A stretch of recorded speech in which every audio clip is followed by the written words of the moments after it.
Good evening and welcome to the Cover One Roundup. I am your host, David Fox. With me, as usual, is the wonderful and amazing and multi-talented UberHansen.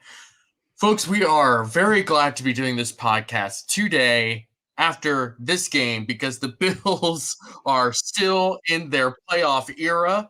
They managed to sneak one past the Chiefs. It was a very swift victory, one might say. It was honestly, I wouldn't even call it a great game, but it was a great game in the sense that the Bills won, and that's all I really care about. Yes. So I don't know about you guys, but I'm feeling pretty good. I actually thought about just today as I was going through, just yeah, you know what? I am in a good mood. I feel great. Like everything's just going well. It's just like, oh yeah, this is nice. I forgot what this is like. Yeah, it feels like it's been a very long time since we've seen a Bills win, especially a win like that against a team like that. And we'll get into that a little bit more in depth. But before we get anywhere, Uber, how are you? Yeah, I'm doing well. Just like you said today, like a lot of smiling, a lot of good mood. Forgot what that felt like after Bills games. And now, like on this show, I'm going to do my best to not say anything that could possibly tarnish Travis Kelce's legacy, because that's what we all need to be concerned about. That's That right. should be the focus at every single second of every single day, is that we do Yes. not put Travis Kelce's Hall of Fame legacy in jeopardy. We cannot do that. Ridiculous thing to say. Just all right. We're gonna get into all that. We're gonna get into all the weird, strange, bizarre things that the Chiefs players and coaches said after that game, and some of it during the game. But for now, we are going to take care of a little business, and that first starts with our lovely friends Greg and Aaron at the Cover One Flagship Show talking about One Pass. Many people ask us the best way to support us here at Cover One, and that is to sign up to become a Cover One Pass member. That contribution helps give us the access to all the data and information we use to create the content that you love. And I think most importantly, brings you into our community of insiders. It's a great community based on Slack. I know a lot of people don't want to be on social media anymore or be in on those conversations. We bring all of it to you right in our great community of educated fans. And most importantly, you get access to our content creators. Even better than that, everybody loves merch. You get awesome t-shirts, a cool decal, and a letter from the Cover One team signed directly to you. All for $60. That gets you the entire season, next year's free agency and draft. $60. Click the link in the description. Cover One Insider. Become one today. Thank you, Greg and Aaron, for your impeccable timing and delivery each and every single week, the exact same every time. I wish I had that kind of consistency in my life. We are also going to be talking about our other wonderful and lovely sponsor of the Cover One Network, and especially of this show, and that is Underdog Fantasy. Folks, it's that time of year. The playoffs have begun. Are you in?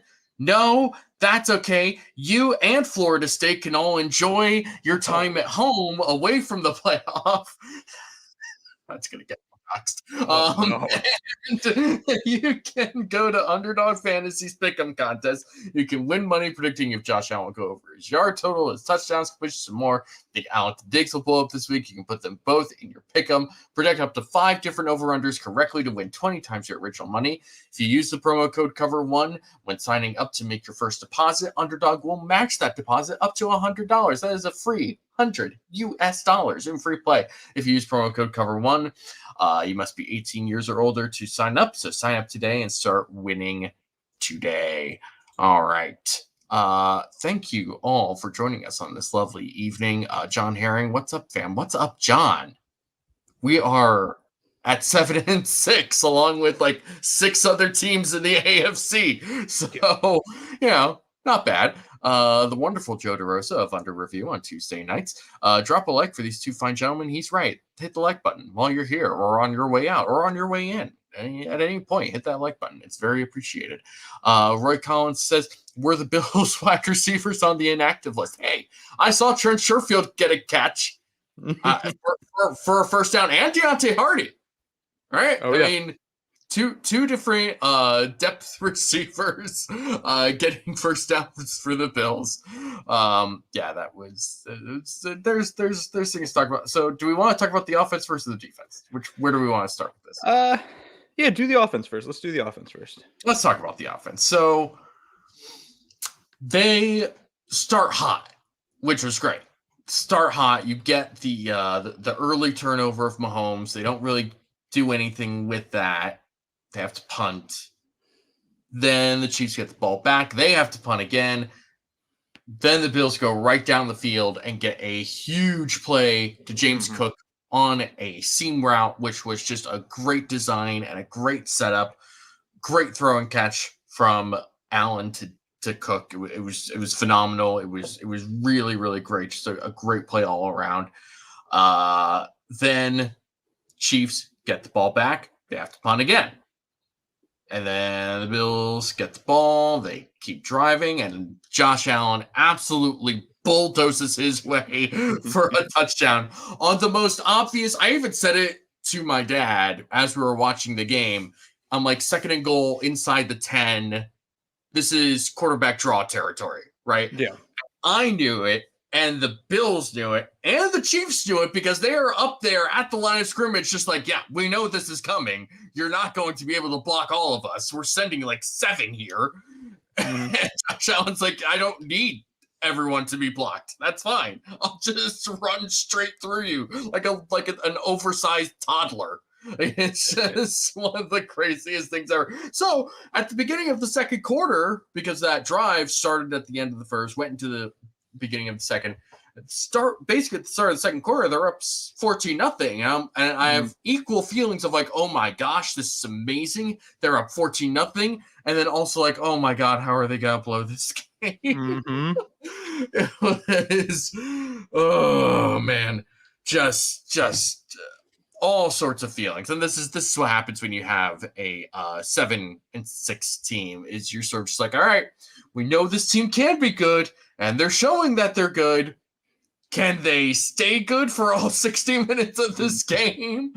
And for the most part, they were. I mean, like, yeah, the Chiefs certainly helped the Bills, but not to an extent where I felt like the Bills didn't earn that win, right? I mean, like the Bills on offense kind of went to sleep in the second half, and I think that's probably more of Steve Spagnuolo adjusting more than anything else, and the offensive line not really having their best day of the year.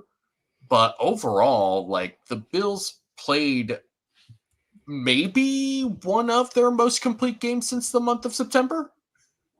Yeah, because it was working everywhere, right? Like, it was working through the air, it was working on the ground. So you had that complementary football on the offensive side of the ball. I don't think that they necessarily went, they did to an extent go to sleep in the second half, but like you said, it was Spags' defense just adjusting, and that was the thing going to this game. Like, the Chiefs have one of the league's best defenses. That's something I think a lot of people just choose to forget. So the Bills were contending with a really, really good defense, and for the most part, they kind of handled their own. And it started out with Josh Allen just kind of putting literally on his back with that second touchdown where he carried everyone. And I actually got to rewatch that before this show, and the one thing I was really interested in, a lot of times when those scrums happen, you'll see the runner's feet lift off the ground. Like, they're up in the air, and it's just the guys pushing back and forth.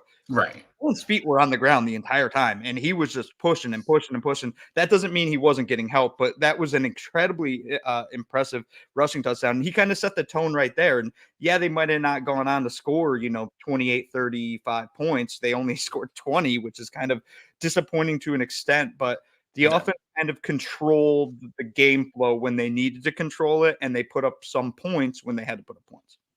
Exactly. Gonna shout out this guy, Hobo. I'm actually not sure. Tuning in from Australia. Let's go, Bills. Let's go. Love it. The international crowd coming into the Roundup. What time is it in Australia? I was just Googling that. Hobo also says, James has turned into a Michelin star chef. Give the man the ball when he's cooking. Fully agreed. 100% cosign.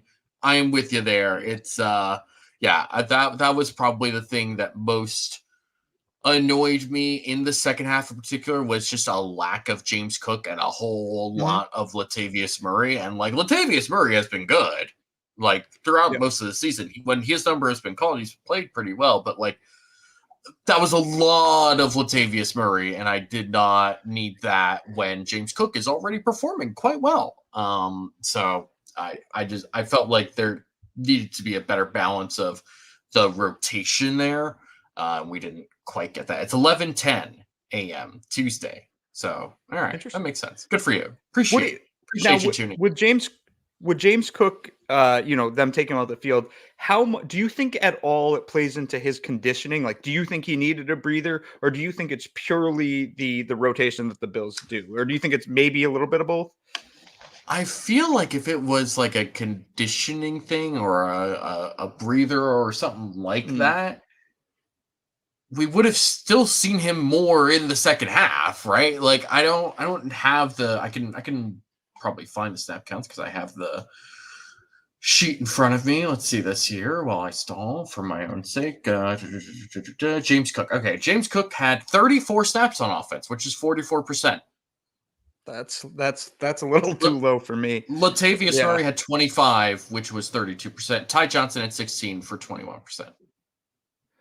Yeah, I mean, the one thing I thought when we moved on from Devin Singletary, or not even moved on, like Devin signed somewhere else for money that I think the Bills just couldn't afford, I thought we'd see James Cook snap count kind of skyrocket and get closer to that 65, 70%. And I don't have it up right now what he has on the year, but a 44% snap share for James Cook just doesn't kind of it's a little weird. Well with me. I don't it's like a little too low.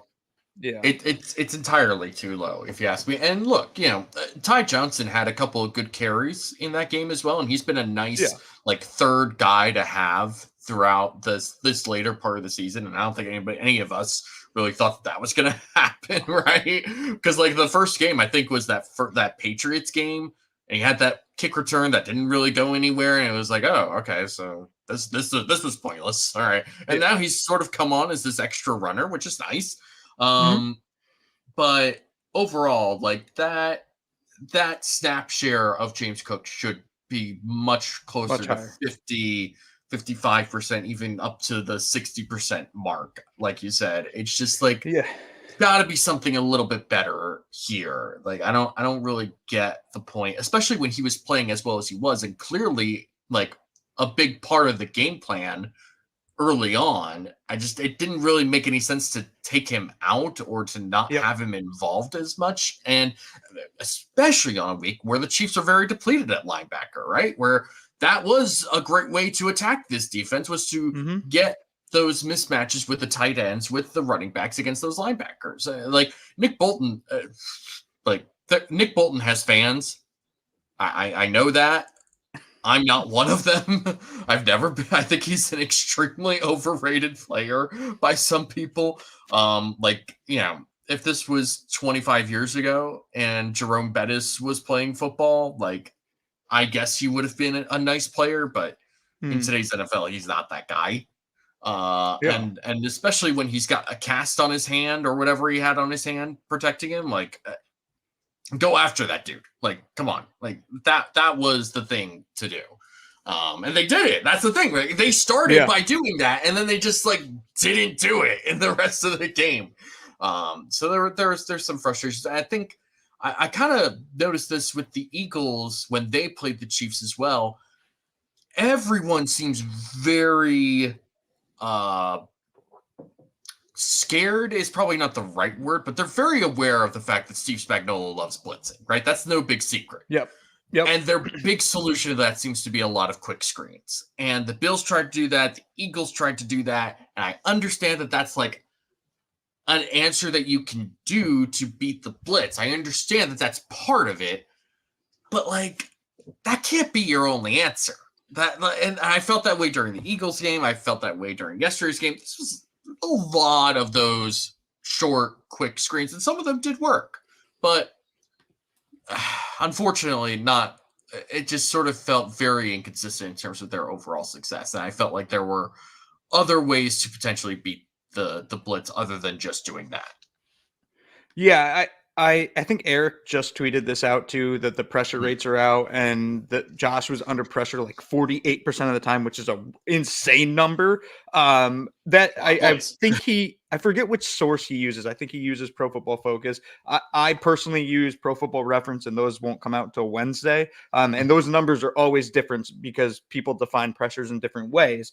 So quarterbacks under pressure is different. But the game that Josh Allen had, while statistically not super impressive, if you consider all the things happening around him, the fact that they were at Arrowhead, the fact that they were in essentially a must-win game, the fact that that defense is so good and that blitz rate and pressure rate was so high, his numbers weren't impressive, but the game he had was impressive. And just going back to James Cook too, like this might be, if it's not his best game, it's one of his best games as a Bill, just the efficiency that he had.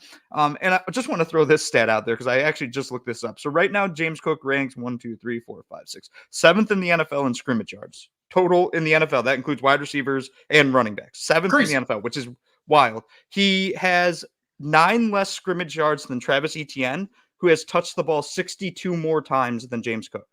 That's wild. That's actually crazy. He has a higher yards per touch than Christian McCaffrey. Jeez.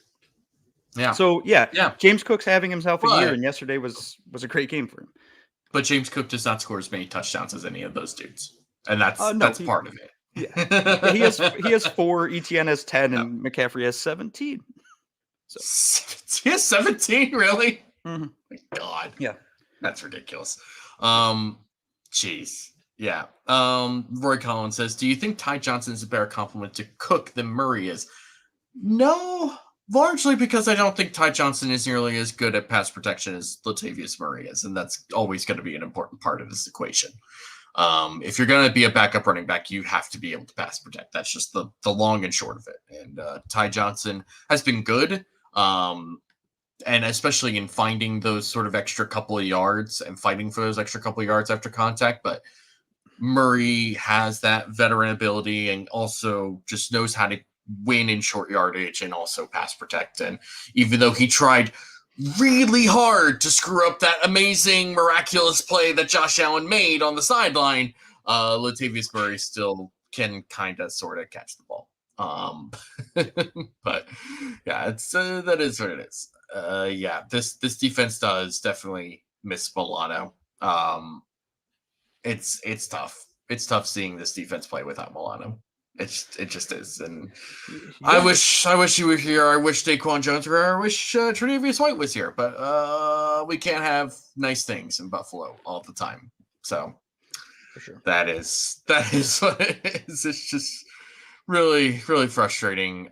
Sal says, great win, but let's be real. KC is 6 inches away from the win and we blow another late lead. Okay. Let's talk about this. So let's get into this. I want to talk about this. So first of all, the reaction by the Chiefs, especially Mahomes and Andy Reid, is astounding to me. That they cannot grasp the fact that they lost because of this penalty, which really isn't the case, right? Like that was second down. Right, that play happened, where they had other plays to go after that. Like they had 3rd and 15 and they had 4th and 15. And on 3rd and 15, pass gets batted into the air by Ed Oliver, who had another good game, by the way, and should be on his way to the Pro Bowl. By the way, vote in the Pro Bowl. Vote for Ed Oliver. Deion Dawkins. Those would be 2 of my recommendations, along with Josh Allen and Stefon Diggs. But anyway, that's a whole other discussion. And then on 4th and 15, I'm sorry, where was that pass going to? That literally landed nowhere. It was just like there was a mob of Bills players and like a Chiefs receiver kind of in the area. And I think everybody was just like, oh yeah, incomplete. All right, the game's over. It's just this weird anticlimactic ending, especially after what had happened, right? But like this whole idea that like the Chiefs basically said, yeah, but rule of cool though, right? Like, it's just like that's a thing that we say on the internet just because we want cool things to happen, right? Like as fans of football, we just want cool things to happen. but you can't sit there as a professional freaking athlete and say, yeah, but rule of cool, though. It's just like, come on. Like, what are you doing here? It really seemed like a combination of things happened, right?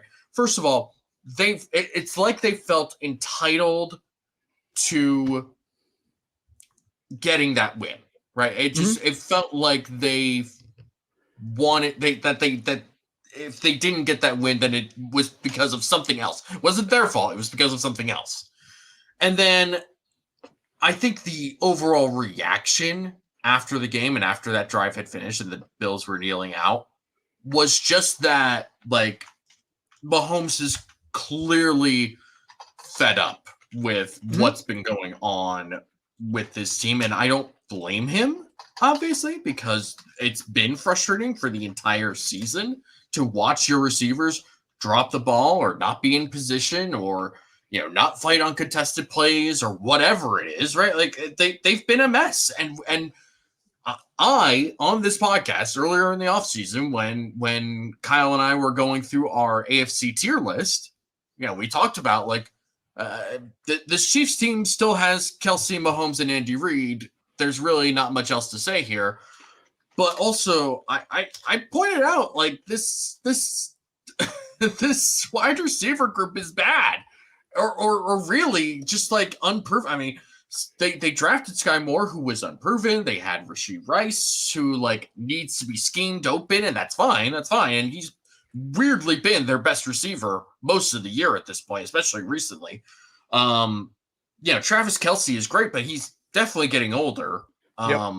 And Kadarius Toney is just, he's a mess. And like, you have these Chiefs fans who are like going full-blown conspiracy theory and be like, here's a video of Kadarius Toney checking with the ref. He like pointed over at the ref for half a second and then shifted forward. He took another half step forward after he kind of pointed at the ref a little bit, like vaguely pointed at the ref and like glanced his eyes over and then took half a step forward.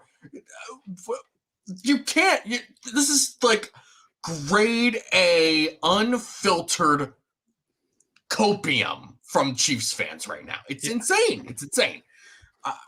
Man, just I don't know if you have anything else, but I mean, right now, Chiefs fans are literally looking for like the Zapruder film, right? It's a full-on conspiracy where they're showing all these different angles. Like, see that he checked. No, he wasn't offsides. Like all this ridiculousness. And the thing that gets me with it is Mahomes and Reed now are admitting that it was illegal, that it should not have been allowed. And a lot of media personalities are doing the same thing. But those same people are like, it is illegal, but it should have never been flagged. And it's like, no, that's not how this works, man. Like, I get that they give you some leeway on that, which, by the way, you shouldn't get any leeway because the defense don't get leeway. So why should the offense? But lo and behold, you do get leeway. The thing is, you have to check with the ref. And the way he supposedly checked with the ref, to your point, like he literally just tilted. I don't even know if his eyes looked over there. His eyes might have been looking straight ahead. And then even when he looks back, at that point, you have to be set because the ref is telling you, yeah, you're set, you're good.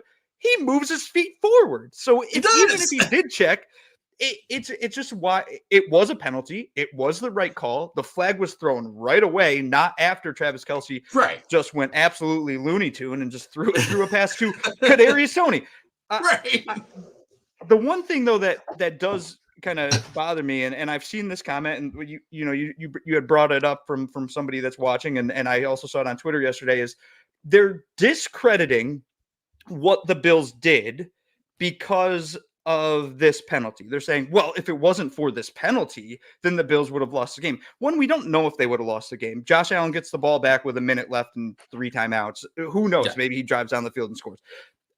Outside of that, though, it was a penalty. It was the right call. That play never happened. Also, the defense held up their end of the bargain. If the Chiefs had scored 24 points yesterday, just ignore the fact that the offense only scored 20 points. If the Chiefs scored 24 points yesterday, I would have left that game saying the Bills defense did enough to where Buffalo should have won. The Chiefs scored 17 points. That defense held the Chiefs to 7. And that's without the 3 names you mentioned earlier. That's without Micah Hyde, who they lost in the middle of the game. Tyrell Dodson had to leave the field for a few plays. AJ Epinesa left the game. Like that's a Bills defense that is just devoid of talent because of the injuries. There are good players. Rasul Douglas had another great game. Ed Oliver had another great game. Like they have they have some players on that defense, but it's not this world-beating talent, like super talented team. The Chiefs defense is significantly more talented and better on paper than the Bills defense. And guess what? 100%. Josh Allen led the Bills to more points. So I don't want to discredit what the Bills did on the defensive side of the ball, because the Chiefs were rightly called for a penalty that they should have been called on, because the Chiefs decide they want to whine about this call. And here's last thing on this. They're not whining because of this one missed call. They're whining because they're 1-3 in their last 4 games, and they sit at 8-5, and they don't have a path to the 1 seed anymore. And Patrick Mahomes has essentially never had adversity since he entered the NFL. So that's what it is. They don't know what it's like to handle losing the occasional game. And they're still going to make the playoffs. They're probably going to go on a run in the playoffs, but this isn't the same Chiefs team. And I think you saw that frustration boil over with Patrick Mahomes, where he's like, what the hell is going on? Why am I not winning football games? And I think we're getting if they lose this week, who did we say? Oh, to the Patriots. If they lose this week to the Patriots, I wouldn't be surprised if you see Patrick Mahomes throw some people under the bus after the game. I mean, they're not going to lose to the Patriots. They're not going to lose. Listen, I would have said, I probably would have said the Steelers weren't going to lose to the Patriots, and certainly not the way that they did. Yeah, but I don't know, man. Like this Chiefs defense has been great for most of the year, but they're 1-3 in the last 4 games, and their defense is starting to show some of those cracks. And some of it has been the result of injuries, right? Like for most of the season, they've been very healthy, which has been a big part of it, especially in their secondary. But like now that you're hitting sort of this stretch now, they're starting to wear. I think it's starting to take a toll on how much they have to play. I mean, there was another shot of Chris Jones and his defensive line coach just going at it.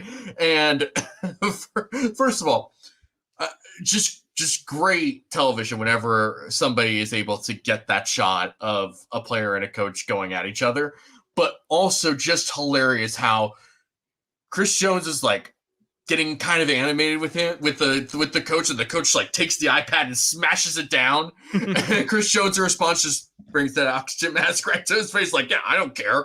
Go throw the iPad down. It's not gonna change the fact that I'm right.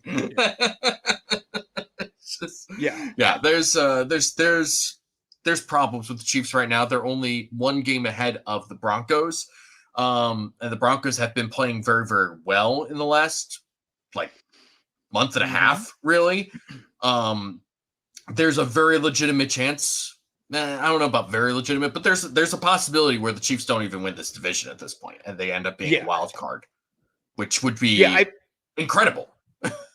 It would be great. I mean, I don't think either of us expect that, but the fact that it's even a possibility speaks volumes. And especially because coming into this game, right, the Bills sitting at 6-6, the Chiefs at 8-4, and the Bills were being written off. People were apparently scheduling their funeral on Twitter Spaces or something. I saw some Snapchats of that. Those Twitter Spaces got canceled, by the way. There is no funeral for the Bills right now. But we're talking about 2 teams that are only 2 losses apart coming into this game. And now leaving this game, really the Bills are half a game behind the Chiefs because they have the quote-unquote head-to-head tiebreaker, if that ever did apply. And suddenly I think you're seeing a shift in national narrative where people are like, whoa, this Bills team, like they might be, if they can get in, they'll be scary. No one wants to play them. While on the other side, people are looking at this Chiefs team and saying, there's some major issues here. This just isn't their year. And that switched like that. Like literally at the second Kadarius Stoney's foot was over that line of scrimmage. That's when it happened. Boom. All of a sudden the narratives changed completely. And it's wild in the NFL how quick those narratives change. Yeah. It's things happen very quickly in the NFL. They happen quickly on the field. They happen quickly off the field. Stuff just gets turned right around on you. Since we've spent so much time talking about just that one thing, let's talk about the Bills defense a little more, because they deserve some credit for what they did yesterday. I mean, the Chiefs offense is a mess, and we just discussed all the reasons why, but like they still could have done way more than what happened. And the Bills forced a couple of really big plays on defense. They really did. Yeah, I mean, you're talking about the interception early on by AJ Epinesa, and our boy Chris Janke tweeted out today, which I love this stat, and I can't believe I wasn't the one that found it, so I'll give him credit. That AJ Epinesa now has as many interceptions as Sauce Gardner. Just an absolutely phenomenal find. Yeah, early interception. And then you have the forced fumble that's recovered by Teron Johnson. You have some timely sacks. The Bills forcing them to punt. Like, the Bills defense played a good game, a good to very good game, in fact. Yeah. Yeah, it was really a good performance from them. They did a good job of just controlling the line of scrimmage, right? I mean, the Chiefs offensive line, first of all, they were playing rookie left tackle Wanya Morris, who just from my own sort of passive viewing of the game, didn't stand out to me. So good for him for stepping into a very tough position and playing well, it seems. I'm sure there will be people online who will dissect his performance throughout the week. But Wanya Morris was somebody that I saw at the Senior Bowl, and I really liked him. I think he has a legit chance to be like a really good player for them, which is unfortunate, but it's really, really good for him to have that first game in a tough spot and for him to seemingly play pretty well from my perspective. And so, but even with that said, like, even if you are not necessarily super comfortable with a rookie starting at left tackle for you, you still have Joe Tooney, Creed Humphrey, and Trey Smith healthy, along with Juwan Taylor. And, Juwan Taylor is a weird player, right? Like, who is not a bad player necessarily. He just finds a lot of times to commit a lot of penalties. And actually, if we're going to briefly touch back on that Kadarius Toney play, oh yeah, Juwan Taylor's in the backfield, man. Like, the line of scrimmage is here. Kadarius Toney is here, and Juwan Taylor is here. This is where all of these guys need to be. Like, one, Juwan Taylor should be a yard within the line of scrimmage or something like that, right? Yeah. Whatever he's got to be lined up with the hip of the that's right, the center. Yeah. The hip at the center, which is not here. That's for sure. Like, you cannot sit here and try to convince me that all of these guys are all sharing the same invisible line of scrimmage. That's bullbird, man. It's not a real thing. But what is interesting, I don't even know what I was talking about now. I got so sidetracked. Wow. Okay, so if you don't feel comfortable with your left tackle, you still have this great interior. And sure, Isaiah Pacheco is not healthy, and that is definitely did play a big part of it. Yeah. But you still have Clyde Edwards-Helaire, who early on was making a couple of good runs, and you still have Jerick McKinnon. How are you not utilizing these guys a little bit more when your receivers are clearly struggling? It just doesn't make any sense to me. Yeah, and the Pacheco injury was massive, and actually I kind of wrote about this last week, and I don't mean this as a slight to Patrick Mahomes, because I still am fully in agreement that Patrick Mahomes is the best quarterback in the NFL. I'm not going to take that title away from him or even attempt to anytime soon, because there's just no reason to do that. That being said, Pacheco is the most consistent player on that offense. He's the guy 100%. You can give him the ball and you know what you're going to get every single time. You don't know that with Mahomes this season. He just isn't as, on his game. And a big reason for that is the lack of skill players outside of Travis Kelce. So the Pacheco injury was huge. But like you said, you still have Jerick McKinnon. You still have Clyde Edwards-Helaire. You should be able to kind of bully the Bills, especially with that interior offensive line. And the Bills sitting there without a Daquan Jones. Essentially, the only really good interior defensive lineman the Bills have is Ed Oliver. Right. And outside of him, Tim Settle, Jordan Phillips, none of these guys scream oh yeah, that's a really, they should have been able to bully us the entire game, and they just either didn't choose to or weren't capable of it. And the latter of that statement, if they aren't capable of bullying the Bills in that aspect, that should be a massive concern for Chiefs fans. Yeah. Because I don't know how you're going to win games in the future, especially if Pacheco can't get healthy. So it was a unimpressive performance by the Chiefs, but that's been consistent throughout the season. But I don't think, again, that should take away from the Bills defense. Like the Bills defense was, especially early on, was playing with some heat. They were coming and flying around, making plays, making, big hits, up with the pick and all these things.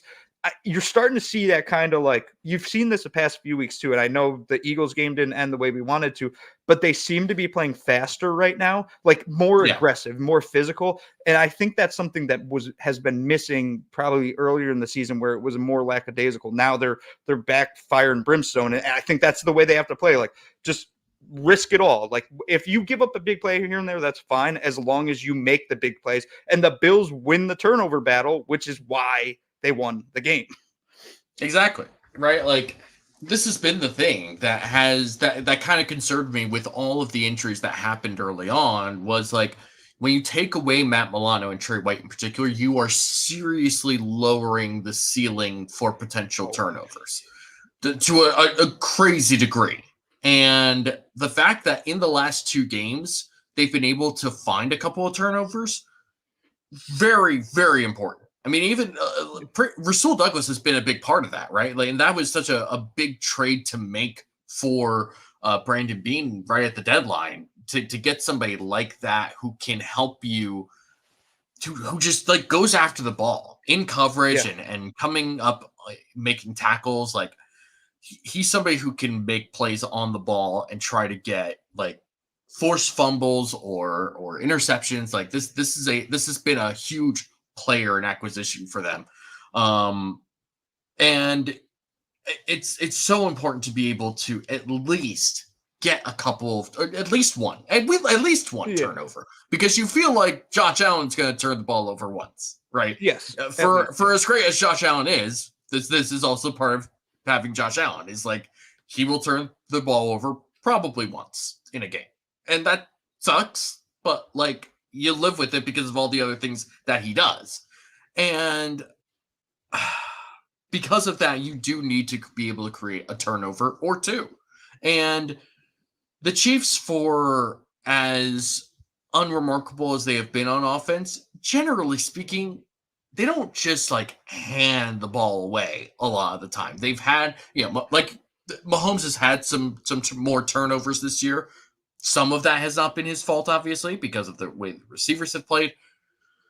But some of that has been his fault. And I mean, the early interception with Epinesa was really just an amazing individual athletic play by Epinesa. It's hard for me to like really fault Mahomes for that one. And then the fumble is just a rookie wide receiver who's kind of being put in a really bad position because he's their best receiver right now, right? Like Rashee Rice is their best wide receiver, and it's not particularly close. He's the one who scored a touchdown yesterday. He was the one who, even after that fumble, got the ball right back, right? And was the one who like, and that's what Andy Reid likes to do. When you make a mistake, he doesn't throw someone, out to dry and say, yep, not right now, not today, not your day. He's gonna be like, all right, go try again. Like, and that's sort of one of the things that makes Andy Reid a great coach. But yesterday was just, it was a good game by the defense, and especially going against a team that certainly, at the very least, has potential to score 20 plus points in a game. To hold them to 17 at the end of the day is a good performance. It just is.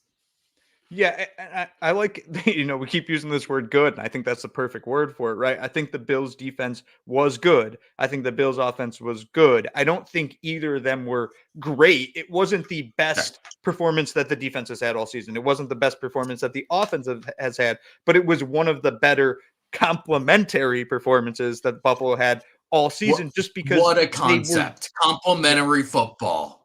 Yeah. Crazy. And it worked. And the Bills were playing complementary football while the Chiefs, in a way, weren't. Their offense was putting their defense in bad spots. Their offense wasn't answering the bell with points. So at the end of the day, the team that played the better complementary game is the team that won, which is just the way that football tends to work. Yeah. I mean, I understand that there are Bills fans who are tired of hearing Sean McDermott say it, but like, complementary football is a thing that exists, and it's a thing that the Bills haven't been doing enough of this year. And yesterday's game was an example of them doing exactly what they needed to do. They played complementary football for the most part.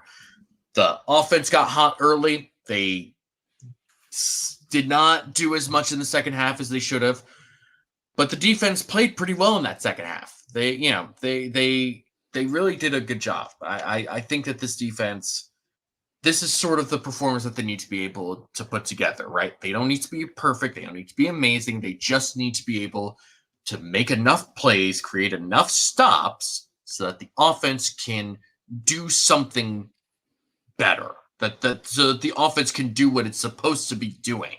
And that was a tough Chiefs defense to go against. This is easily the best Chiefs defense of the last 5, 6, 7 years. And you have to be able to find enough points, and they did. And so I'm not concerned about the offense coming out of this game, right? Because we've seen enough from them to be able to feel like, all right, they'll be fine. They'll be fine in all likelihood. But it really is an encouraging sign from this defense for them to be able to not only put together a good game, but also to finish a game, right? Like to actually finish this game. And again, people can relitigate that Travis Kelce play all they want, but it didn't happen. And the odds of another team trying to do something like that is virtually none. Like something like that is not going to happen. That's also part of why people are upset, because we know something like that, something that's that cool, is probably never going to happen again. But I do think that it's just a really good sign for this defense that they were able to actually close out this game, that they showed that sort of mental toughness. Yeah. That they were able to overcome that, come out of the bye week and say, this is different, and we can be different, and we can be better, and we're going to be better. And they were. So yeah. And the mental toughness part there too, I think is a big part of it. So the Chiefs score the touchdown that never was actually a touchdown because of the Kadarius Toney penalty. After that, though, as a defense, you have to go back and be like, okay, now we have to legitimately stop them again, and we have to stop them for 2 plays. And the Bills did that. So the Bills defense should get credit for that, regardless of the fact that, they gave up. Also, too, I don't know how much you can even poo-poo on the Bills defense for that play. Let's say that play happened. If that happens, that's ridiculous. There's no defending that. That's just ridiculous. It doesn't make sense. That's not something that happens or you game plan against. Travis Kelce throws an absolute dart across the field to Kadarius Toney. And in fact, Rasul Douglas was about an inch away from just swatting that ball down. Then the Bills probably recover it. And was that Douglas or Cam Lewis? It might have been Cam Lewis. Whoever it was, though, 39. Yeah, I mean, he gets his hand on the ball. It's a fumble. The Bills recover it. The game's over. The Bills decline the penalty. Game's over. So it's a game of inches. In this situation, the inches worked in favor of the Bills, not in favor of the Chiefs. And that's fine. We've seen calls and weird things happen to the Bills throughout this season, and it's been frustrating and infuriating. And to have something go your way as the Bills, probably feels pretty encouraging. Just in general, to not have those feelings of it's always something. Because that's what Diggs said after that playoff game last year was, it just always feels like it's something happening. So go real ahead. Quick though, I just you had brought up Diggs, so real quick on Diggs. So he's not playing good football right now. He's not. I feel like a lot of Bills fan and national media are just ignoring that he's not playing the football we expect of a player like Stefon Diggs. He is a bona fide wide receiver 1, elite player, perennial all-pro candidate, and he's just not playing at that level right now. He had 11 targets yesterday. He had 4 catches, and he had less receiving yards than Deontay Hardy. He has to produce more. And I know he's getting double covered. I know that bracket's sitting there, but at some point, Stefon Diggs has to find a way to run free. And then when the ball gets thrown to him, he's got to catch the ball. He's got a case of the drops the past few weeks too. And this is a player that literally has never dropped the ball. So now he's suddenly doing it. He's actually right now my biggest concern on the offensive side of the ball. Not because I think he's bad or he's regressed to a point where he's now done, with football. I just think when you have an elite player like Stefon Diggs, you need him to be elite, and right now he's not being elite. Yeah, it's definitely something that's kind of flying under the radar, especially with national people, where they haven't really seen sort of the play-by-play struggles with Diggs, and it's been apparent. It's not been great for them, and I wish that weren't the case, especially when you're in December and trying to fight for a playoff spot. Like you said, when you have an elite player, you need them to play at an elite level. That's how this has to go. But I also feel pretty confident that this is a slump and something that he will come out of at some point. I don't think he's going to be like this the rest of the season. I don't think he's going to go into the playoffs like this. I think that he'll be fine, but it is a concern right now for sure. Do we want to touch on special teams at all? Because I have some takes on the special teams. Hit him. Okay, so first of all, I'm not loving Sam Martin right now. In fact, I would say his whole season has been pretty lackluster and disappointing. And Martin came onto this team because of what happened with Matt Ariza at the end of training camp last year and him being brought into this investigation and et cetera, et cetera, et cetera. We don't need to go all the way into that again, but he was fine last year, right? Like he first of all, he didn't have to punt a whole lot last year.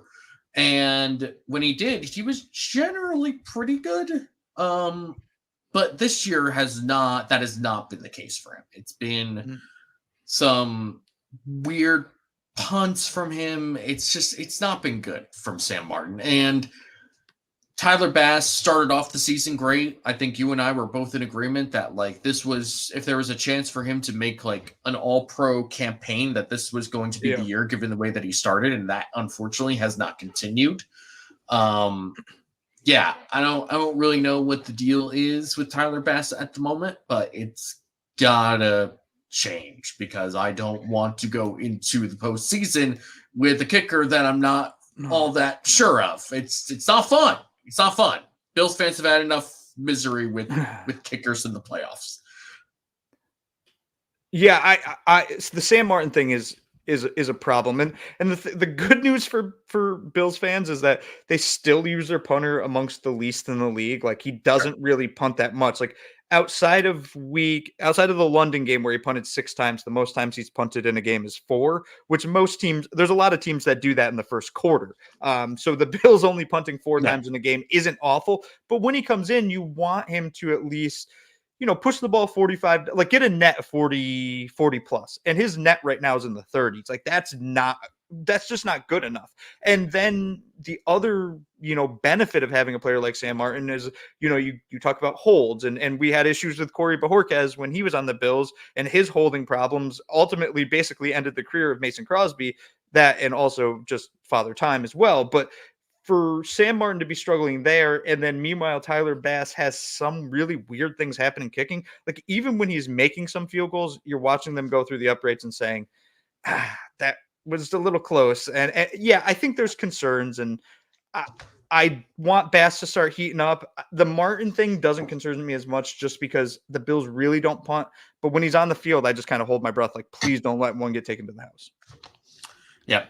I'm with you there. All right. We kind of timed that about as perfectly as possible because we are now going to bring on our wonderful, well-expected guest, Preston Moore. Thank you for joining us, Preston. Glad to have you. Thank you. I appreciate y'all having me on. I'm excited to be here. So for those that aren't aware, Preston is a sports anchor for WK something. Close. KFDA. KTLA? KFDA. You're almost there. You almost had it. I was there. I wrote it in the There's description. There's a lot of them. It's all.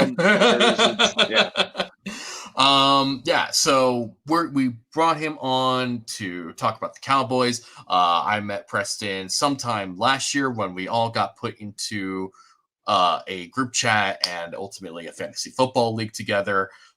Preston has certainly helped me construct my team with all the ridiculous trades that he makes during the season.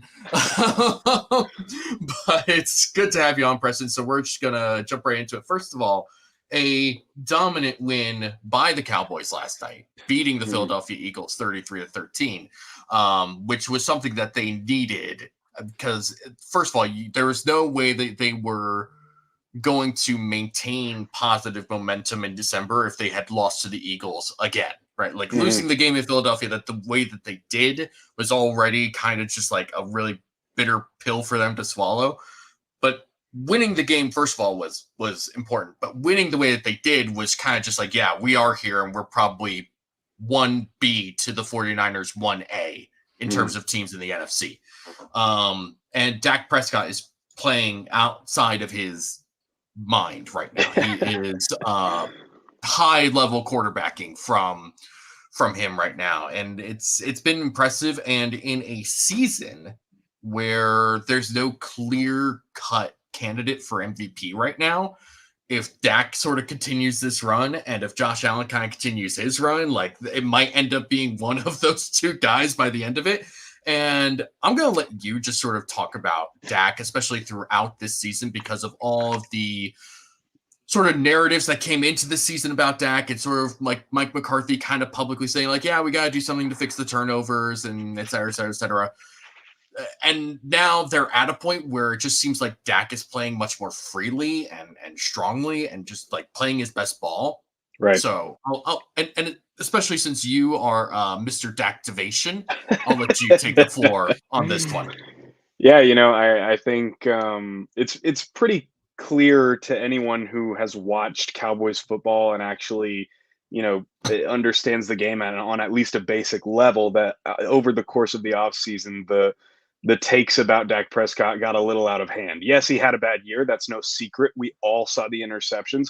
We also all saw near half, if not at least half of his interceptions bounce right off of his receivers' hands last year. He had an uncanny amount of just odd interceptions. I don't look into the analytics of it all and turnover worthy plays and all of that. I don't know those numbers specifically, but last year has proven to be a fluke over the course of this season. And I think last night was by far the biggest game of Dak's season. It's by far the biggest game of the Cowboys season.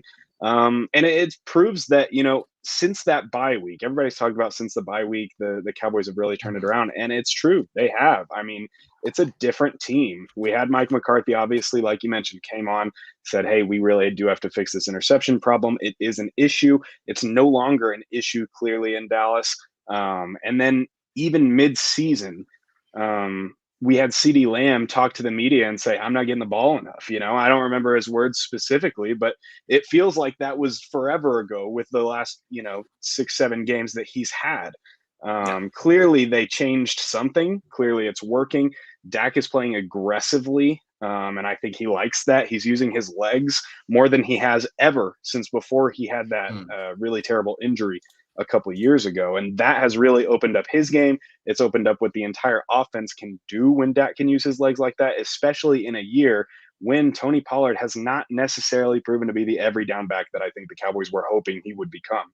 He's shown a little bit of juice. I thought last night he actually looked faster than he's looked all season long. As a Cowboys fan, I hope that trend continues and he can look like he did last year pre-injury.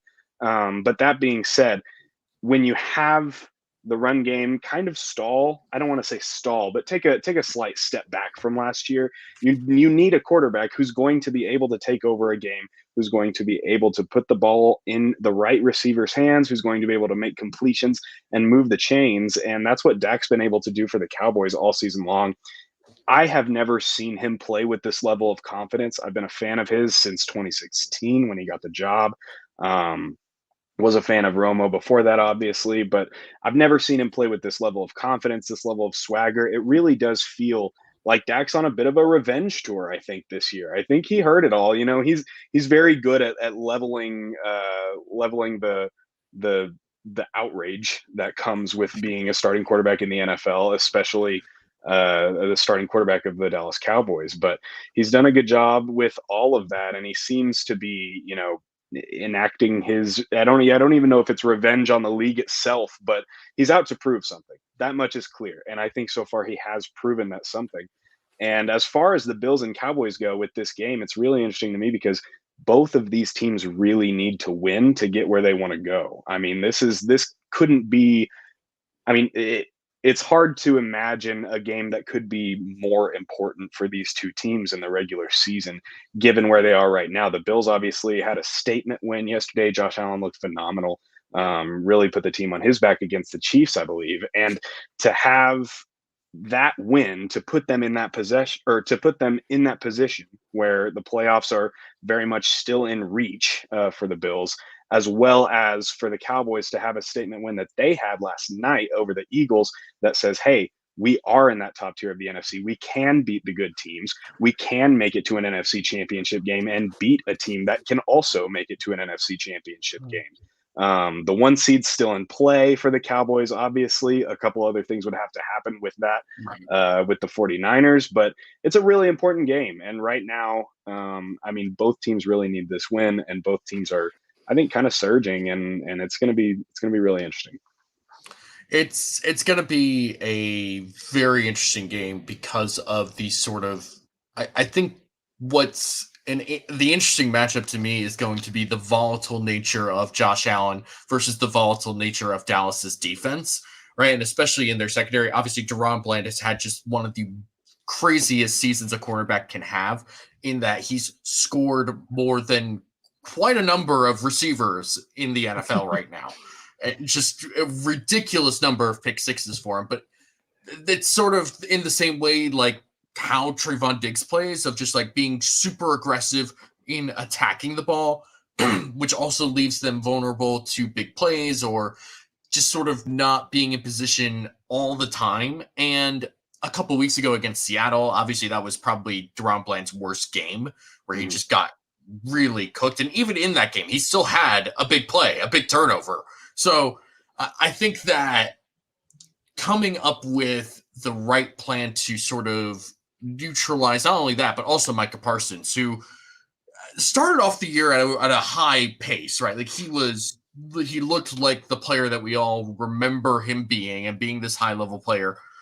And throughout the rest of the season, it's not like he's been bad, but it's not been at that same level, right? Like he's kind of just sort of taken, saying that he's taken a back seat is probably wrong, but I don't know of a better way of saying it either.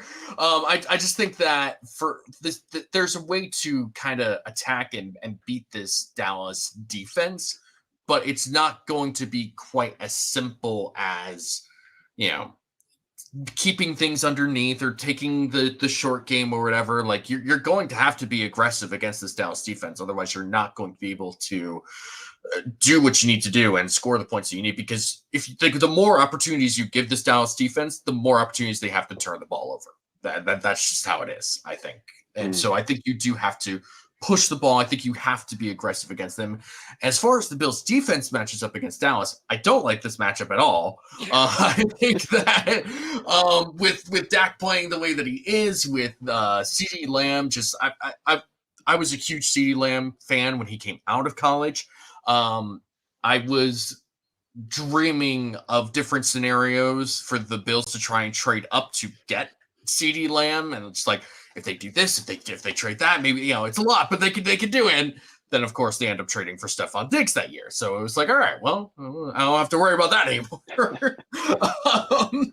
But like, I think that for the Bills offense to succeed, you're going to have to find like success probably somewhere over the middle, right? Like you're going to have to attack those Dallas linebackers more than anything else, because you have Kincaid, you have Knox, you even have Quentin Morris if you want to throw him in there, I guess. You're going to have to find a way to make plays with those guys. And Knox had his return to the lineup from his, what exactly? It was a torn ligament in his wrist, am I remembering correctly? Yeah, a couple torn ligaments in his hand and wrist, yep. Yeah. So comes back from that. Played a good game, I thought. He had one penalty, which was a hold, which wasn't really a hold. That was something I forgot to mention. 3 holds called on the Bills yesterday. I don't know if any one of them was a hold, but whatever.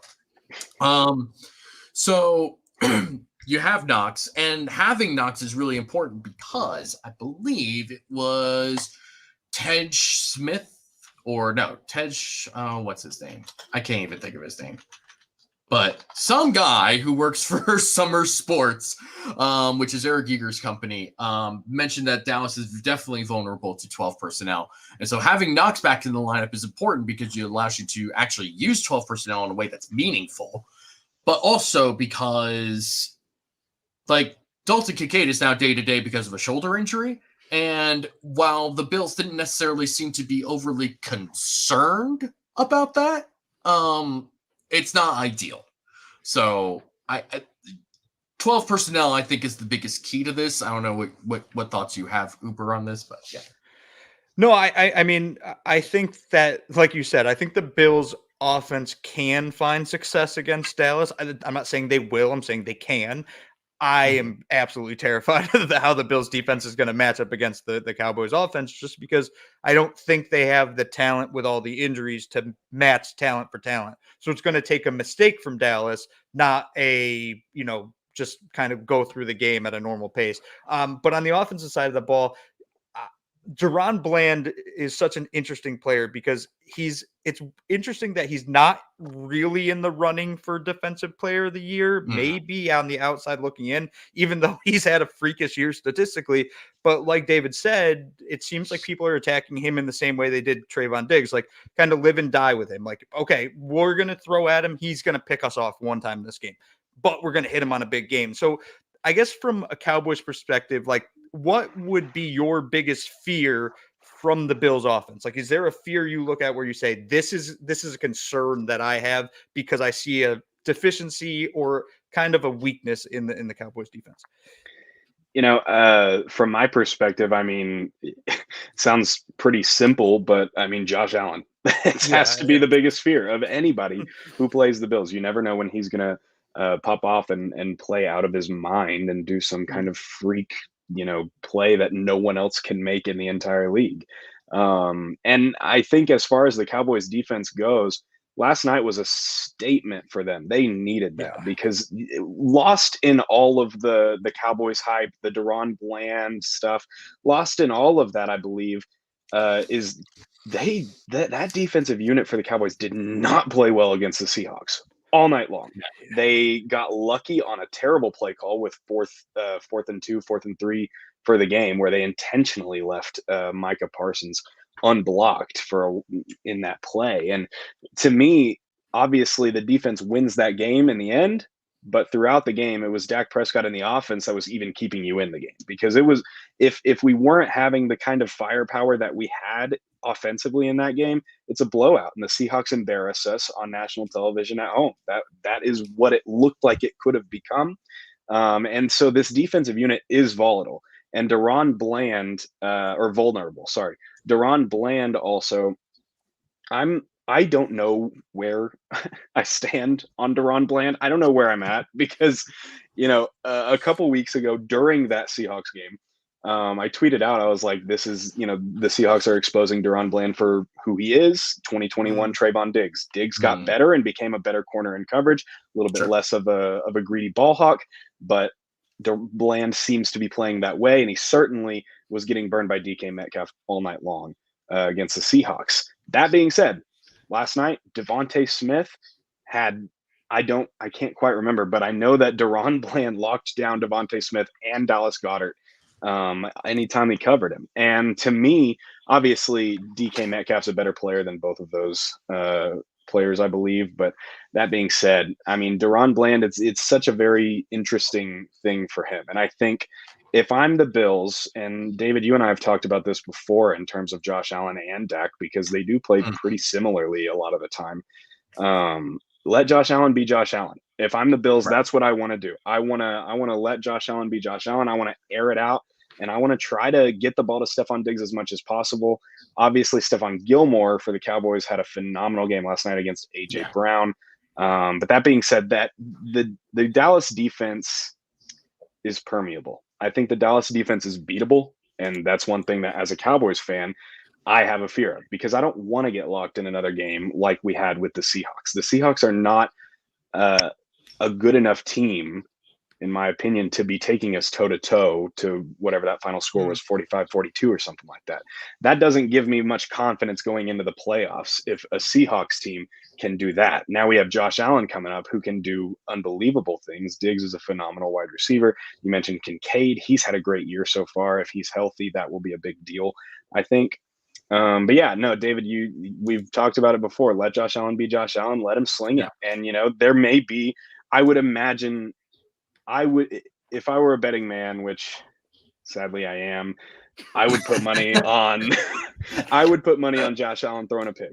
I would put money on Josh Allen, maybe even throwing 2 picks in this game. That being said, I don't think that's the thing that could lose you the game. I think letting him do that, if he has a couple errant throws, a couple bad throws, that's probably going to happen with the way that the Cowboys defense is so heavily focused and so based on generating turnovers. That's all their focus is. I mean, clearly, and we've seen that over the years, whether it's Deron Bland, Micah Parsons, Trayvon Diggs, obviously. Turnovers are the name of the game for the Dallas defense. So I think Josh Allen probably will make a couple mistakes here and there. And I think if you're Dallas, you need to capitalize on those. If you're not scoring when turnovers happen, if you can generate turnovers, that's great.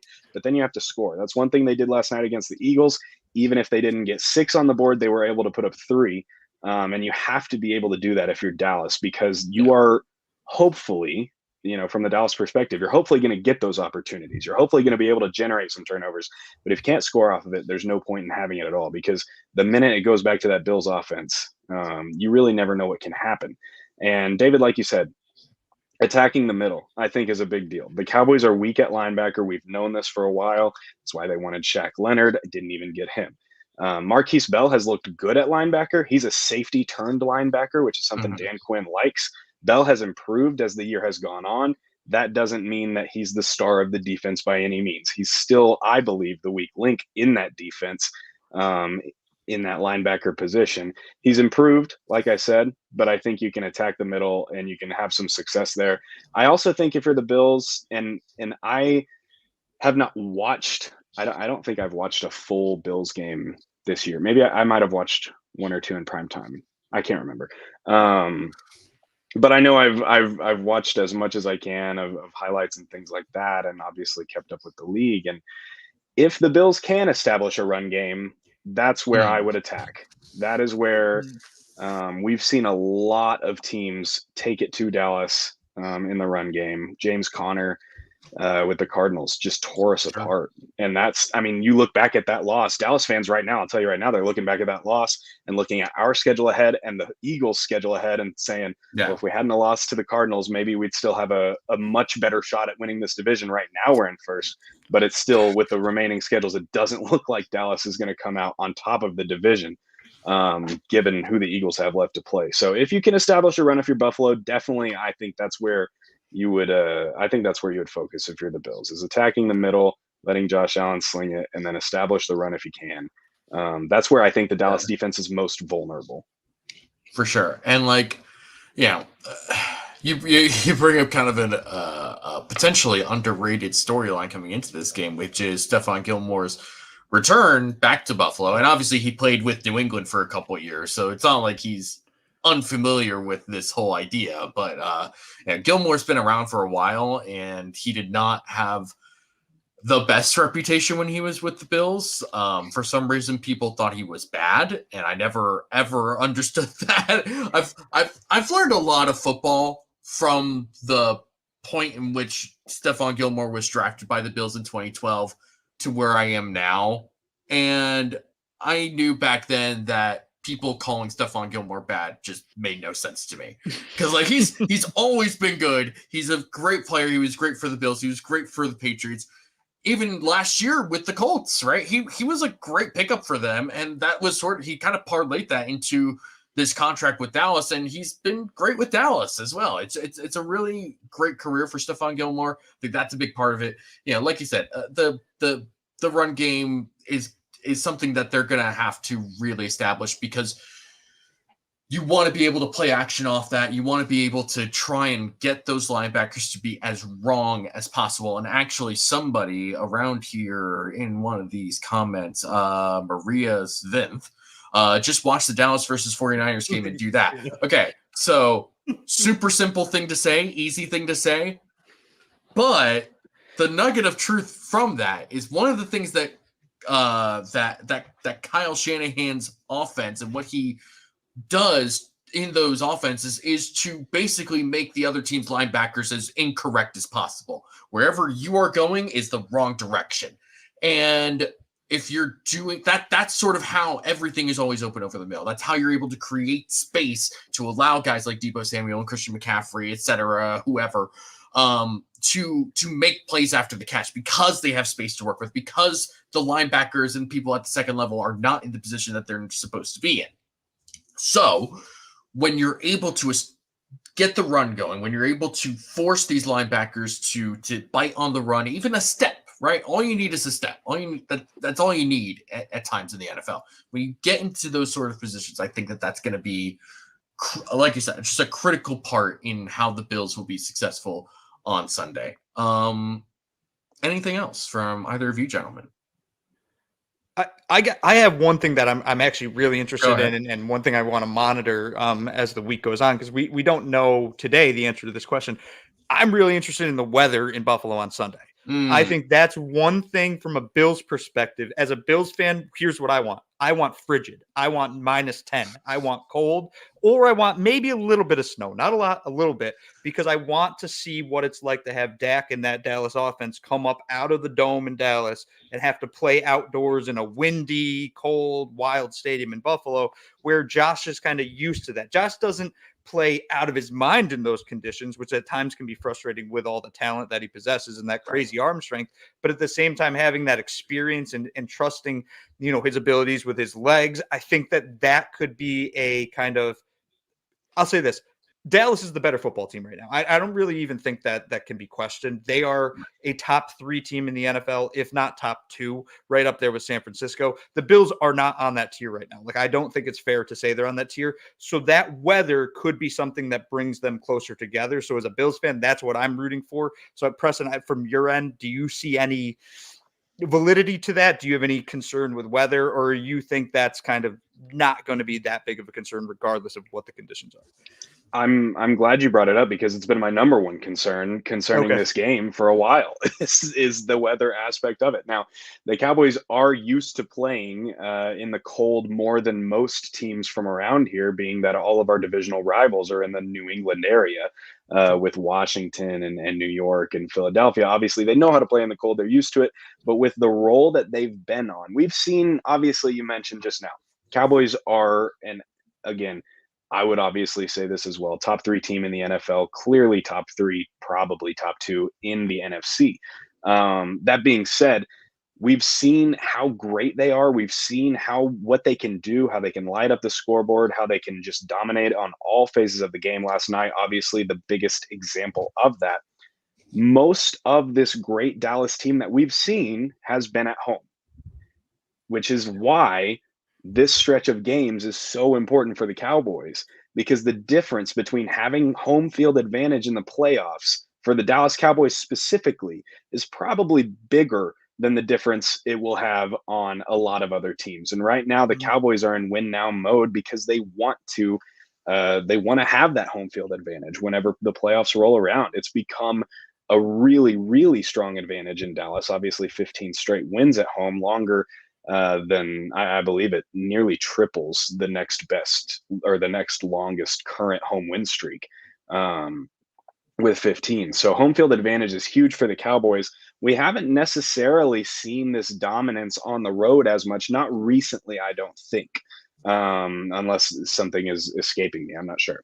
But yeah, I mean, the weather has been a concern of mine, regardless of whether it's snowy or whether it's just cold. Simply being in an outdoor stadium, simply being that far away from home, simply being in the cold, simply being outside of home, simply being on the road. It's something that Dallas has obviously faced this year so far, but haven't necessarily consistently shown dominance in those environments the way that they've shown dominance at home, which again is why these games are so important for Dallas. if you're Dallas, you want to do everything you possibly can to try to lock up that 1 seed because it is still in play after last night. Thank goodness for Dallas. But that being said, the weather is that's going to be a huge X factor, and playing on the road for Dallas is still one of the remaining. I wouldn't say it's a small question. I would say I was going to say it's one of the remaining question marks for this team. It's a small question mark. I know they can win on the road. But in an environment like this, the Bills, especially needing this win more than they would have if they were, say, 10-3 right now. The Bills need this win a lot right now, and as do the Cowboys want it as well. So I think that's just, I know I'm beating a dead horse by saying that, but it makes this whole thing a lot more interesting to me given how badly these two teams are going to want a win on Sunday. So we'll see how it goes, but I do think that being on the road is going to be a significant factor in this game for the Dallas Cowboys. And it's another question that they do have to answer. They just last night answered the question, can you beat good teams? Can you beat great teams? Yes, they can. They can do it on the national stage with everybody watching in prime time. They can do that. They did it at home, though. And I would say, actually, I don't want to say that. Never mind. This is a safe space. Speak your truth. Well, no, I'm wrong. I was going to say something, and I was like, that's not even No, I would say the Bills are obviously they're one of the better teams, I think, right now. I think they're one of the better teams right now because of how badly they need to win these games. And I think that it showed yesterday against the Chiefs. Now, obviously, the Chiefs could have come out with a win in that game, that costly penalty that everybody's talking about. I'm sure y'all talked about it on the show before I got here plenty. But that being said, the Bills winning that game is absolutely massive, and now they get to go back home. And it's going to be interesting to see how it goes because I do think being outdoors in the conditions, even if it's freezing cold and there's no, rain, sleet, snow, whatever, I do think it's going to play a factor in this. We really haven't, at least in my recollection, again, the Cowboys haven't really played in a lot of extreme weather since that Week 1 game against New York when it was pouring rain then. You look at the numbers, there were like no pass yards for either team Week 1 for Dallas and the Giants. And I think that could have an effect on it. If Dak is unable, I know I'm looking at the comments right now, it says it's probably not going to rain, but if it did rain, that would change things. That would change things a lot for Dak because the offense then has to run the ball a little bit more. They have to ground and pound a little bit more, something that hasn't really been their identity. Their identity has been let Dak sling it, and he's going to do it, and he's been doing it very, very well over the course of the last 6-7 weeks. So I think that's the main X factor for me is that on the road, tough environment. Obviously, everybody knows about Bills Mafia. It's not going to be easy for the Dallas Cowboys by any stretch of the imagination. And I think that they know that. So it's going to be interesting. I do think that there is credence to that, though.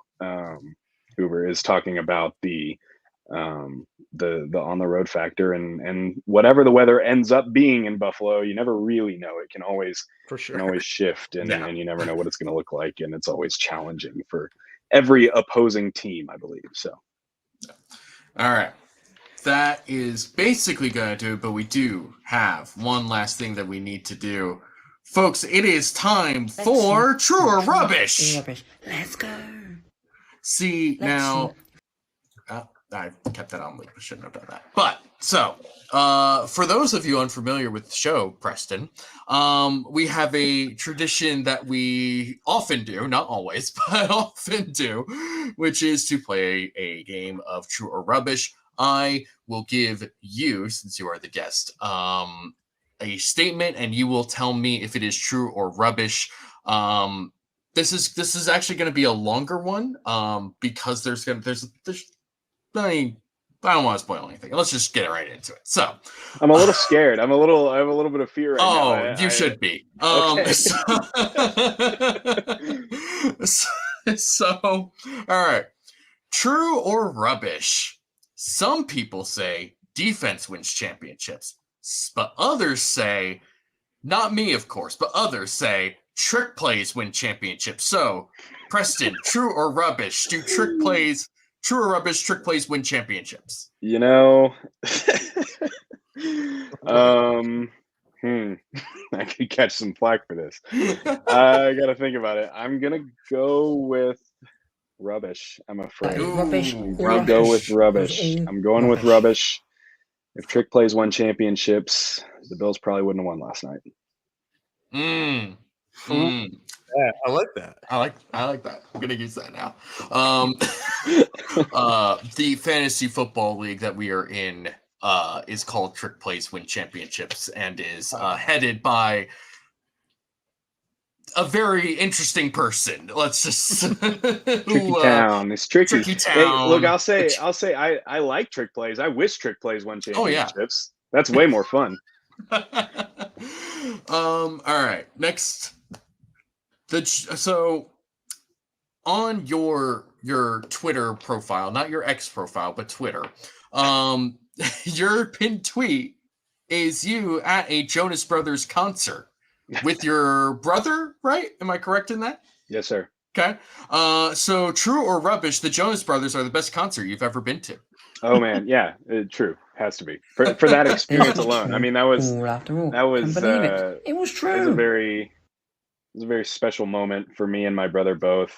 I grew up loving the Jonas Brothers, and he got into them like a year ago, and we, for Christmas I got him second row tickets, and then Joe Jonas talking to us and dedicating a song to me and him was one of the more special moments of either of our lives, because that doesn't happen every day. And so yeah, I would say that is my number one concert. That's fair. For that Now, reason alone, though. I mean, I had a little bit for of, sure. Joe Jonas only spoke to 2 people that whole concert, and it was me and my little brother. So I am a little bit biased. So, fun fact, in the year 2007, going back a ways for me, my brother was also a big Jonas Brothers fan. And our parents ended up getting us tickets to see the Jonas Brothers when they were playing at the New Jersey Festival of Ballooning. And I can't believe that's a thing. Let me tell you I want to something. be a silent observer of the New Jersey Festival of Ballooning. That's really interesting to me. It's a nice time. It was a good time. It was a great day. I will say that I think me and my brother were the only guys at that concert. It was a lot of North Jersey teenage girls at that concert. But we also had the VIP tickets, so we got to get in a line and shake each hand. I can't remember. One of them definitely hugged us. I don't remember who. It's a long time ago now. But yeah. All right. So moving on. True or rubbish? The over-under on trades that you have made across your various fantasy football leagues has to be set at 10. That's rubbish. That's rubbish. All after all. It was That's all rubbish. The over-under is significantly higher than 10. The over-under on trades for me this season got to be in the 20s. All leagues combined, it's in the 20s. Yeah, easily. Yeah, if not 30s. I mean, just so you and I have made several huge trades just in the league that we're in. A lot of picks and players have changed hands just between the two of us, and you've made other trades with other people just in that league. I know that you've greatly taken advantage of other people in your other league. So that makes it sound bad. That makes it taking. It's also accurate. There's nothing wrong with that. You're either the dupey or the duper. You're the strategic manipulation that I did that other league mates could have done, but they could have. That's the way I view it personally. All right, moving on. True or rubbish? The Cowboys win the NFC East. You can't do this to me. Absolutely can. I just did. I'm in charge of the show. Don't tell me what to do on my own show. I know. I did. On a personal note. Man. I gotta go true. I believe you. I gotta go true. I gotta go true. I believe it. It was true. I do. The way the schedules scare me for Philly and for Dallas, obviously. It's drastic differences in schedules, which makes every game count more for these teams. And but that being said, I think Philly has shown to be vulnerable. Philly's been one play away from a loss multiple times. I believe I saw out of teams that have 10 wins, I'm 95% certain on this. Out of teams that have 10 wins in NFL history, I believe there's 103 of them ever. And at this point in the season, 103 of them, and in point differential, the 2023 Philadelphia Eagles are 101. So, Jeez. I don't know how much you look into that stuff. I do, as someone who will take any opportunity to be anti-Eagles, pro Cowboys. But that being said, I think the Eagles have shown to be vulnerable. They have the Commanders left on their schedule. I know that doesn't sound like a threat to most, but they took them to overtime earlier this season. Yeah. Giants are quietly on a 2-game win streak. Tommy DeVito's not playing that bad, to my understanding, since that Cowboys game, playing good enough to win a game. And I don't know, the way that Philly's trending right now, I think they're trending downward. If they can right the ship, I think they're well coached enough. I think they're good enough to right that ship. Sure. I hope I'm wrong. I'll put it that way. So I'm gonna go with true, but Right. it's a scared true. Fair enough. It's a hesitant true. Last one. True, and this will be open to all of us. True or rubbish, the Bills will make the playoffs. Preston, we'll start with you. Ooh. I think true. Yeah, we'll go with true. Yeah, I I think guess true. it was true. I think all true. After all, I think can't true. believe it. It was true. It would feel maybe, and I'm trying to picture the AFC playoff picture in my head right now, so I don't know exactly what all needs to happen for that to happen. But I think the win yesterday really means a lot. I mean, you guys, I'm sure you guys spent most of the show talking about it before I got here, I'm sure, and I think it really shows that they can beat playoff level teams. They can beat Super Bowl level teams, I think. But the Bills, to me, are one of those teams that are any given night kind of team. You don't know what version of the Buffalo Bills is going to show up. So I'm going to go with true. I would like to see the Bills in the playoffs. I like watching Josh Allen, regardless whether it's good or bad. I enjoy watching. It's entertaining football at the very least. And I would hope that Stefon Diggs turns it on a little bit, because I do have fantasy leagues to win. So I'm going to go with true, but I don't exactly know what the playoff picture looks like, but I think I feel good about them. Fair enough. Uber, your thoughts? Yeah, I mean, I've said this since last week. I said if the Bills beat the Chiefs, the Bills will make the playoffs. If they do not beat the Chiefs, the Bills are eliminated from the playoffs. They beat the Chiefs, so they're going to make the playoffs. I don't think that they need to beat Dallas. I want them to beat Dallas. If they don't beat Dallas, I still think they get in, because I think they win their last 3. If they beat Dallas, it just makes the path much easier. I really don't know what I'm going to pick for this game. I haven't dove too far into Dallas versus Buffalo, but yeah, I mean, it's going to be an interesting game. But yeah, Buffalo's right now, I have them making the playoffs.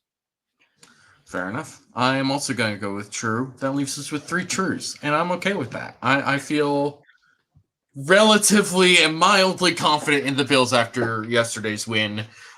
So we will all see what happens down the stretch. There's 4 games left. 1 month of the season left. It's going to be a good time. Folks, that's going to do it for us here at the Cover One Roundup. Thank you all for joining us tonight. Thank you all for commenting, and we appreciate any likes, subscriptions, anything you want to throw in to help us. If you want to leave a comment down below, or a question, comment, concern, derogatory remark, now's your chance. You could share this video with your friends, enemies, lovers, and neighbors. All of the interaction is greatly appreciated. We, of course, are very grateful to our One Pass subscribers. If you are not a One Pass subscriber, this is your chance. $60 a year. Ignore the $57. It's $60 a year. You get all sorts of exclusive content. You get Greg Thompson's salary cap breakdown. You get access to the Cover One Slack channel, which is a great group of people just to enjoy Bills games with, and also just have some great conversations during the week.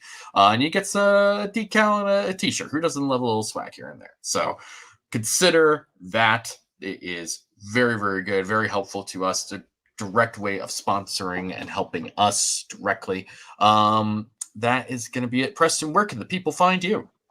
The people can find me at Preston C. Moore on whatever. That's my username everywhere. So I don't know if the people want to follow me this week, though. I don't think Bills fans would like my Twitter feed over the course of the next 7 days. So that's probably true. It's probably fair warning to the Bills fans watching this show, especially come Sunday. I'll be biased, and I'll probably say some hot takes that I don't actually believe.